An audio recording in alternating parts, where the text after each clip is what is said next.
नमस्कार मित्रों, हमारे पुरानी पीढ़ी के लोग अपने जीवन में 100 दीपावली देख पाते थे, अर्थात 100 साल तक जी लेते थे। लेकिन आज के जमाने में 60 या 70 साल का जीवन भी अधिक माना जाता है, और उसमें भी जो लोग अच्छे होते हैं तो और भी कम उम्र में ही इस दुनिया को छोड़कर मृत्यु को प्राप्त कर लेते हैं। आपने लोगों को कहते सुना होगा कि भगवान अच्छे लोगों को जल्दी बुला लेते हैं। लेकिन क्या आपको पता है कि ऐसा क्यों होता है? क्यों दूसरों का भला करने वाले और अच्छे लोग बुरे और दुष्ट लोगों की तुलना में जल्दी मृत्यु को प्राप्त करते हैं? आपने लोगों को यह भी कहते हुए सुना होगा कि इस भले इंसान को इतनी जल्दी मौत क्यों आ गई और वह दुष्ट पापी अभी तक मरता क्यों नहीं है। क्या सच में ऐसा होता है? क्या सच में इसका कोई कारण है?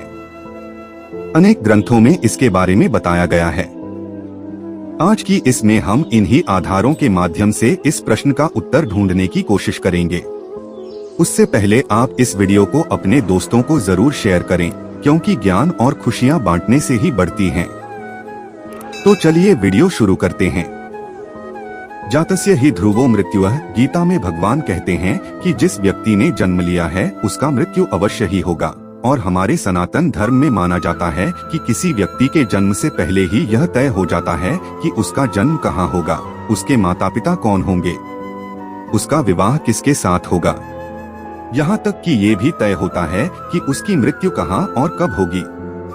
सभी धर्मों में मृत्यु को एक अटल सत्य माना गया है, और जिसने जन्म लिया है उसे एक ना एक दिन मरना ही पड़ता है। किसी का जीवन या मृत्यु भगवान के हाथों में होता है। आपने सुना होगा कि जितनी चाबी भरी राम ने उतना चले खिलौना।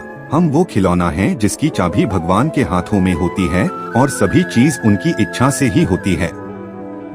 हिंदू धर्म में मान्यता है कि भगवान हर अच्छे मनुष्य को किसी न किसी उद्देश्य के साथ ही इस मृत्युलोक में भेजते हैं। जब वो उद्देश्य जल्दी पूरे हो जाते हैं तब भगवान उन्हें वापस बुला लेते हैं। अर्थात अच्छे लोगों की मृत्यु भी उनके अच्छे कर्मों पर ही निर्भर करती है। कलयुग के लक्षण में भी बताया गया है कि इस युग में पापी अधिक वर्ष तक जिएंगे और पुण्यात्मा जल्दी इस लोक को त्याग कर देंगे।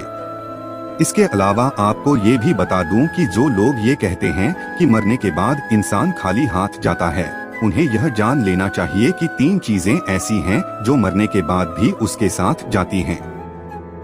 एक है संचित कर्म, दूसरा है स्मृति और तीसरी है जागृति। इसीलिए आप अब किसी से ये मत कहना कि आप खाली हाथ आए थे और खाली हाथ जाएंगे।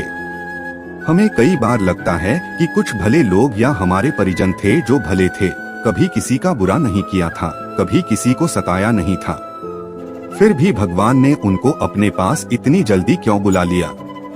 उन्हें तो अच्छे कामों के बदले में ज्यादा जीना चाहिए था, तो भगवान ने ऐसा क्यों किया? तो आइए इस बात को समझते हैं। आपने कई प्राचीन कथाओं में सुना होगा कि जब कोई ऋषि मुनि या भगवान किसी अप्सरा या देवता पर क्रोधित होते थे तो उसे सजा के तौर पर पृथ्वी लोक यानी मृत्यु लोक में जन्म लेने का श्राप देते थे। ये मृत्यु लोक दूसरे लोगों की तुलना में ऐसी भयानक और दुखदायक जगह है जहाँ सजा के तौर पर देवताओं और अप्सराओं को भेजा जाता था, और सजा मिलने पर वो देवता और अप्सरा गिड़गिड़ाते थे कि हे प्रभु, हमसे गलती हो गई, हमें माफ करें और हमारी सजा कम करें। यह मृत्यु लोक समस्त ब्रह्मांड में ना तो अच्छी जगह है और ना ही बुरी जगह है। आप इसे कर्मभूमि भी कह सकते हैं, और कर्मों के हिसाब से ही आपकी आगे की यात्रा तय होती है। जब हम जन्म लेकर यहाँ आते हैं तो हमें इस मृत्युलोक की माया जाल और मोह माया घेर लेती है, और हमें यह मृत्युलोक अच्छा लगने लगता है। हमें इस मृत्युलोक और यहाँ रहने वाले लोगों से मोह हो जाता है। हम इस मृत्युलोक को छोड़कर नहीं जाना चाहते हैं, और हमारा कोई साथी इस लोक को छोड़कर चला जाता है तो भी हमें दुख होता है। जब किसी इंसान की मौत होती है तो वह जीवात्मा यमराज के वहां जाती है, और वहां उसके कर्मों का लेखा जोखा होता है। उसमें देखा जाता है कि उस जीवात्मा ने अच्छे कर्म किए हैं या बुरे कर्म किए हैं। अगर किसी जीवात्मा ने मृत्यु लोक में बहुत बुरे कर्म किए हैं, बहुत ज्यादा लोगों को सताया है, लूटा है, दुख पहुंचाया है, तो उसे दूसरे जन्म में उन सभी के साथ हिसाब चुकता करना पड़ता है, और उसी कारण उस जीवात्मा को लंबा जीवन काल मिलता है। यदि जीवात्मा ने अच्छे कर्म किए हैं तो उसे अगले जन्म में कम सांसें दी जाती है। कई लोग कहते हैं कि अच्छे काम करने वाले को लंबा जीवन देना चाहिए और बुरे काम करने वालों को कम जीवन देना चाहिए। लेकिन भगवान ने जो व्यवस्था बनाई है वह सही और उत्तम है, क्योंकि इस मृत्यु लोक में रहना और जीवन व्यतीत करना हमारा लक्ष्य नहीं है। हम जीवात्माओं का अंतिम लक्ष्य तो परम पवित्र बनकर मोक्ष प्राप्त करना है और परमेश्वर का सानिध्य प्राप्त करना है। हर एक जन्म के साथ हमें अवसर मिलता है कि हम अपनी चेतना के स्तर को अच्छे काम करके ऊपर उठाएं, क्योंकि हम बुरे काम करते हैं तो हमारी चेतना का स्तर नीचे जाता है और हमें हजारों और कई बार तो करोड़ों सालों तक इस मृत्यु लोक में दुखों को झेलना पड़ता है। कहा जाता है कि एक जीवात्मा को 84 लाख बार इस संसार सागर के चक्कर काटने पड़ते हैं, तब जाकर उसे मोक्ष मिलता है। लेकिन जो जीवात्मा अच्छे हैं, भले काम करते हैं, वह जीवात्मा जल्द से जल्द शुद्धता प्राप्त कर लें और कुछ ही जन्मों में के बाद मोक्ष प्राप्त कर लेते हैं। इसीलिए परमात्मा उनका जीवन काल कम रखता है, ताकि वह जीवात्मा इस मृत्यु लोक के कष्टों को कम सहन करें और परम धाम में जाकर परम शांति और परम आनंद को प्राप्त करें।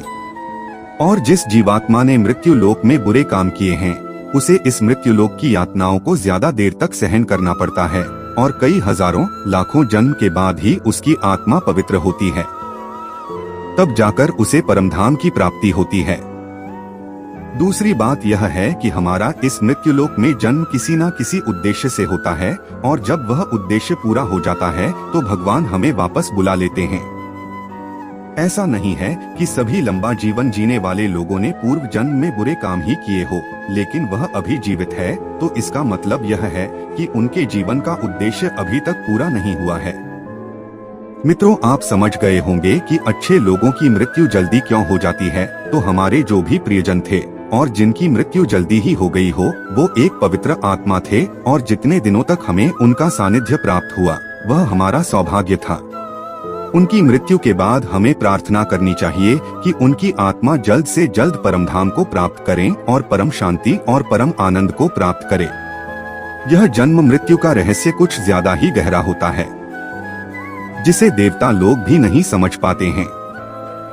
इसीलिए मित्रों, आज से अपने जीवन को सार्थक बनाने के लिए अपने गलत आदतों को छोड़कर अच्छे आदत अपनाएं, धर्म और तपस्या में मन लगाएं, क्योंकि ईश्वर सर्वशक्तिमान है और वही हमारा बेड़ा पार कर सकता है।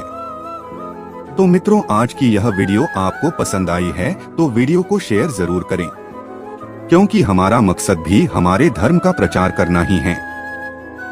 इसलिए 5 लोगों तक यह वीडियो जरूर पहुंचाएं। मिलते हैं अगले वीडियो में, तब तक के लिए नमस्कार।